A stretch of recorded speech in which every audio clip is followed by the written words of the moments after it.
Welcome to 10 Digit Wonder.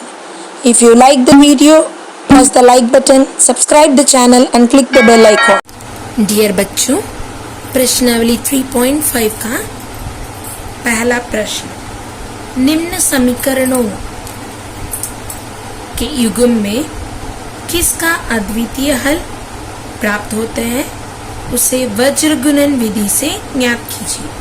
सबसे पहले हमें कोई भी रैखिक समीकरणों का युग्म मिलते हैं तो तुरंत हम लोगों को उसके अद्वितीय हल होते हैं या अनेक हल होते हैं या कोई हल प्राप्त नहीं होते हैं उसे पता करना है। ये ऑलरेडी आप लोग चैप्टर 3.1 एक्सरसाइज में कैसे करना है हम वीडियो दिए हैं, उसका लिंक इसमें दे दूंगी, आप लोग उससे देख के फिर से एक बार दोहरा सकते हैं।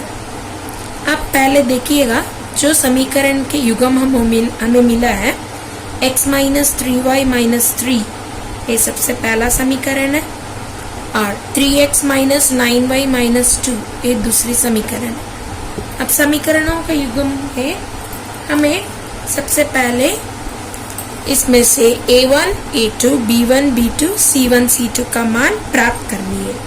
तो इसको कंपेयर कीजिएगा, a1x plus b1y plus c1 equal to 0, ये पहला समीकरण है। तो हमें हमारे प्राप्त हुआ x minus 3y minus 3 equal to 0।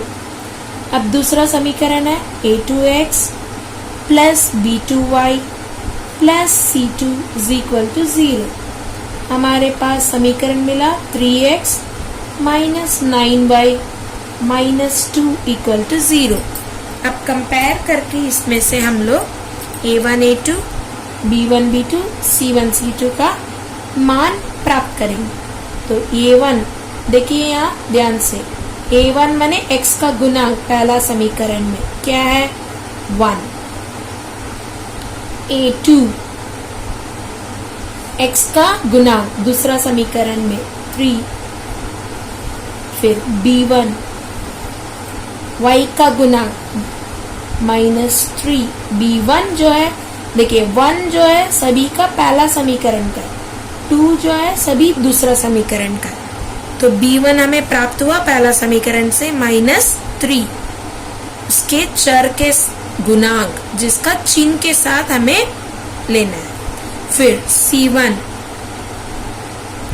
Minus 3, अब इसी तरह b2 दूसरा समीकरण से देखिए b2 माइनस 9 और c2 माइनस 2। तो a1, b1, c1 पहला समीकरण से क्रमशः x का गुणांक y का गुणांक अचर, a2, b2, c2 दूसरा समीकरण से x का गुणांक y का गुणांक अचर उसके चिन्ह के साथ। अब देखिए a1 by a2, b1 by b2, c1 by c2 हमें प्राप्त करना है। उससे हम लोग पकड़ेंगे कि इसके समीकरण का युग्म का हल जो है किस रूप में होते हैं। तो a1 बाई a2 माने हमें क्या प्राप्त हो रहा है 1 by 3, b1 by b2 minus 3 by minus 9, c1 by c2 minus 3 by minus 2। अब यहाँ देखिए minus minus cancel, minus minus cancel, 1 by 3 हो जाएगा 3/9, 1/3। तो यहाँ हमें साफ साफ पता चल रही है a1 बाई a2 जो है b1 बाई b2 के साथ बराबर हो रही है, लेकिन c1 बाई c2 जो है बराबर नहीं है।